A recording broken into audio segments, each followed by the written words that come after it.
So in this video we're going to look at a trigonometric function that models river discharge rate, and we're going to apply the techniques that we've developed for solving generic trigonometric equations to solve an application problem involving a river discharge rate. So this is going to be a part A, part B, where part A is going to be a simple plug and chug problem, and then part B will really be the one where we have to employ our knowledge of trigonometric equation solving. So if we read through this, it says for February through June, the average monthly discharge of the Point Wolf River in Canada can be modeled by the function discharge as a function of time equals 4.6 sine pi over 2 times t plus 3 plus 7.4, where t represents months of the year. T equal 1 corresponds to the beginning of February, so February 1. And the discharge is being measured in cubic meters per second. And we're asked to find initially what the discharge rate in mid-April is. So it probably makes sense to, with this type of problem, graph it first and understand the graph that you have before you start answering any questions. So this graph, what we want to recognize is that if February is corresponding to t equal to 1, we really are starting to care about looking at the graph here at 1, which corresponds to February. And I think this is actually, if we were to zoom in on it, February is a little to the right of the trough. And anything before that, we don't want to worry about it. And then you have February, 2 is March, April is 3, May is 4, June is 5, so 5 would be the start of June. So there's a sense in which, even though July isn't included in the model, if we go to 6, which is about here-ish, between the 5 and the 6, this would all represent June, all the way through the end of June, happening just before the start of July. So there's a sense in which we're really caring about the model that runs from February through June. And another key thing to think about is this pi over 2 times t. If we just focus on him, pi over 2 times t, and we ask, when does he equal 2 pi, the period of the toolbox function sine of theta? If we solve this, 2 pi times 2 over pi, and the pi's cancel, we get time is equal to 4. So our period is really 4 months. And so when we look at 5 representing June and we subtract 1 representing February, we get 5 minus 1 is a 4-month period from the start of one month to the start of another month. So part A is really straightforward. It says, what is the discharge rate in mid-April? So we just need to think about what month number for time, this is our time axis, represents mid-April. So if 3 corresponds to April, then mid-April is going to be 3.5 months, 3.5 months into the cycle where we're modeling the river discharge rate. So all we need to do is plug the 3.5 into the discharge rate function. Discharge rate as a function of mid-April, 3.5, is equal to 4.6 sine of pi over 2 times time. Time is 3.5. And then we're adding 3 to that, and a vertical shift to plus 7.4. And I'm not going to do this. We would just plug this into the calculator. So the only thing we would need to be wary of when we plugged it into the calculator would be to check our mode, and we would want to be in radian mode. And our big hint that we're working in radians is that we're adjusting the period by multiplying by pi over 2, which is clearly a radian adjustment. And usually when we do modeling in mathematics, from this point forward, we're going to be focused on radian world. So part B is the problem that I really want to focus on for this particular example. It says for what months is the discharge rate more than 7 meters cubed per second? So before we did trigonometric equation solving, we would have to have taken a graphical approach to this. And a graphical approach is still what we should do to check our work when we're doing equation solving. So the first thing that I did is I graphed my function, and I made sure it contained 1 through 5, so I was picking up all of the months in question. So I have my February, March, April, May, and my June sitting here.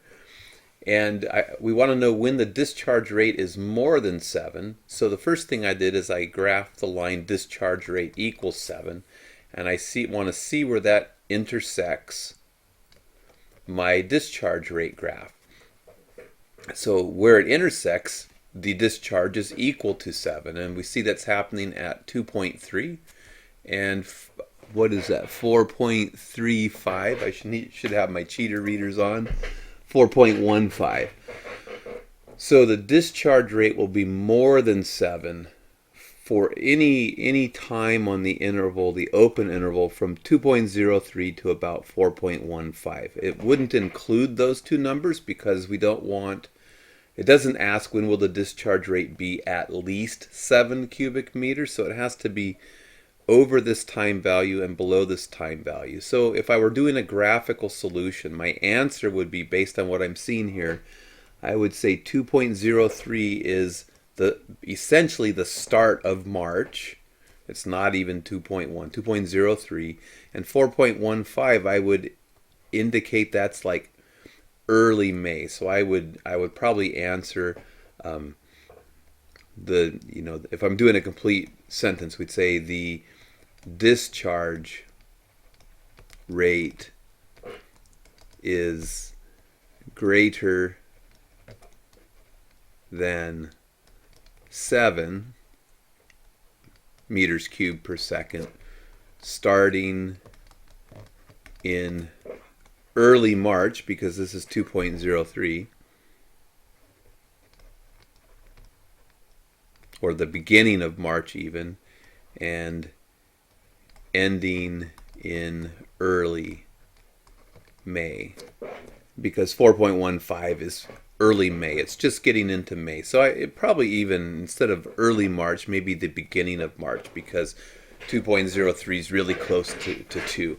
So that would be a graphical solution. We were asking the question, when is that discharge rate above the line discharge rate equals 7? It's going to be between these two month numbers. But we don't need to take a graphical approach now because we have developed equation solving techniques. So what we want to do on the next slide is solve this using an equation approach, and the graph should validate the work that we do, and it gives us a way to generate our own answer key. So for what months is the discharge rate more than 7? So we would start by finding when is the discharge rate equal to 7, and then using those numbers, find when it's equal to 7, when is it equal to 7, and then use those two numbers to bound our month values. So set the discharge function equal to 7. Go 4.6 sine pi over 2 times t plus 3 plus 7.4. We want to know when does that equal 7. And then just start doing your algebra. We're going to isolate the sine function. So we're going to subtract 7.4 from both sides, which would give us a negative 0.4. That would leave us with 4.6 sine pi over 2 times time plus 3. And then we would divide both sides by that 4.6. 4.6 over 4.6 would be equal to 1, so that would isolate the sine function for us. We don't usually want to do any rounding or anything until the very last step, so usually you don't round intermediate steps if you don't have to. And this fraction could be cleaned up. If I want to think about 0.4 over 4.6 to give myself something cleaner to drag around, like if I multiply by 10 over 10, which is 1, I get 4 over 46. And if I simplify this fraction, it's going to be 2/23 with a negative sign in front of it. So I can replace this ugly thing with something nice, negative 2 over 23. And then to get the stuff out of the sine function, we're trying to solve for time. We're going to take the sine inverse of both sides. So I'm going to get the sine inverse of negative 2 over 23. And that will, taking the sine inverse of both sides, we'll get the pi over 2 times time plus 3 out of the function. And I want to remember with the sine function, I get two solutions. I get an angle right here, and in radian world, I get the supplement of that angle. So I'm still going to have the pi over 2t plus 3. That's not going to change. Pi over 2t plus 3 equals, and now I need an angle here that is the supplement of this angle here. So we're going to find its supplement by going pi, or 180 degrees, minus the angle that the sine inverse of negative 2/3, negative 2 over 23 gives us. And then we want to find all solutions. So to find all solutions, we know that the period of the sine function is 2 pi. So we're going to add 2 pi times k to each of these, plus 2 pi times k, where we know k has to be any integer we wish. And then we want to isolate t. So the next step would be subtract 3 from both sides. So we subtract 3 from both sides, we get sine inverse of negative 2/23, which we notice doesn't correspond to any special angles. So 2 pi k minus the 3, and that would leave a pi over 2t on the left side, and then we would just multiply by the reciprocal 2 over pi on both sides. Multiply by 2 over pi. And I can't simplify this angle. Again, it's not a special angle, but this is the solution for time. And I do the same thing over here. I subtract the 3 from both sides. So subtract that 3, we get pi minus the sine inverse of negative 2 over 23 plus 2 pi k minus that 3.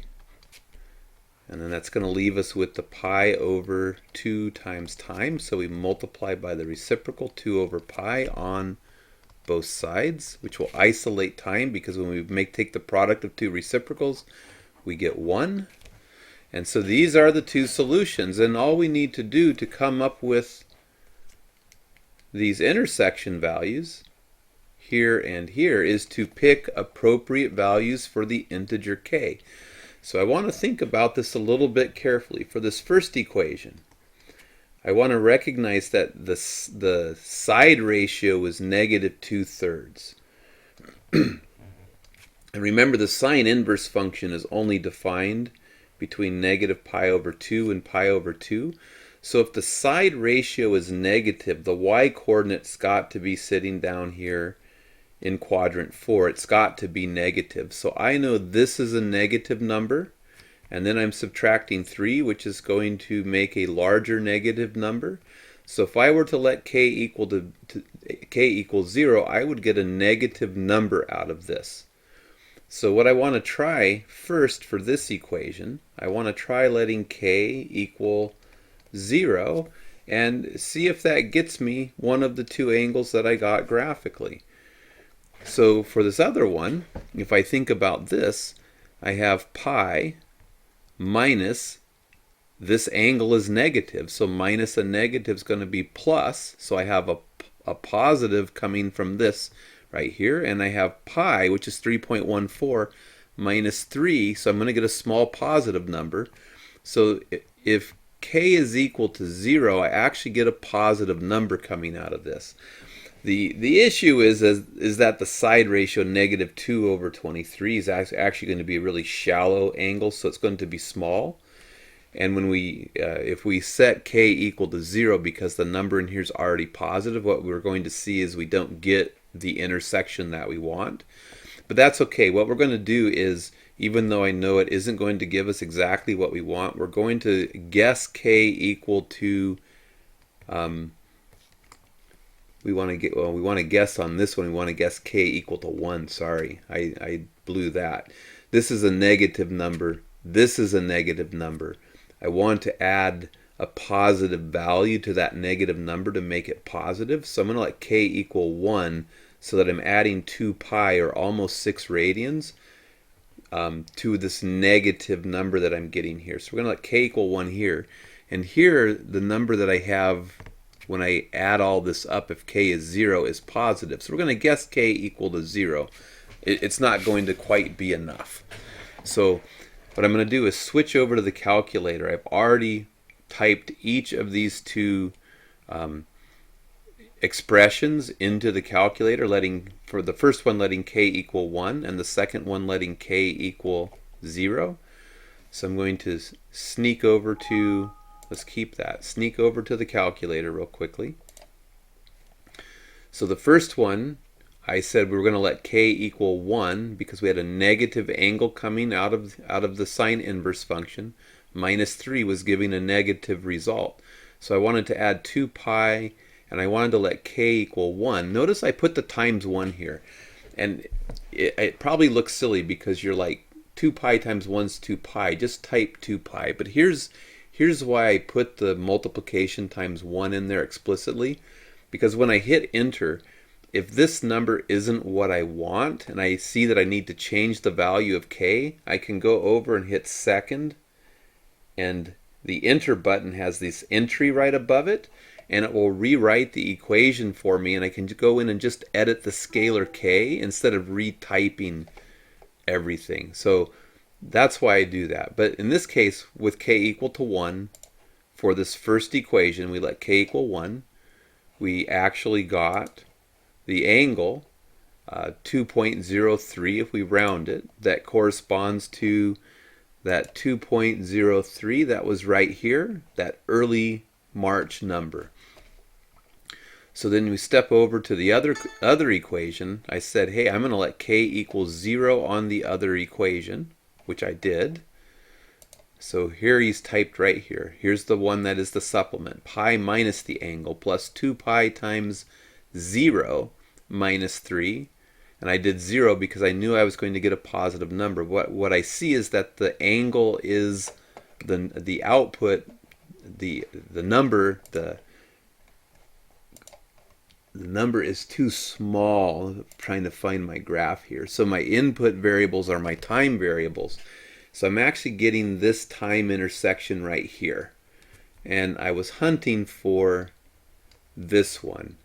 And what I want to recognize is that this is just a period away from being over here. These are actually equivalent solutions. This month is the same as this month, just from a previous year, if you want to think of it that way. So what I'm going to do is recognize that k equal to 0 didn't give me the result that I want. So I'm going to go back to my calculator. I'm going to go back to my calculator. Go to my calculator. And I'm going to take this where I put the k equals 0 and I'm going to go second entry.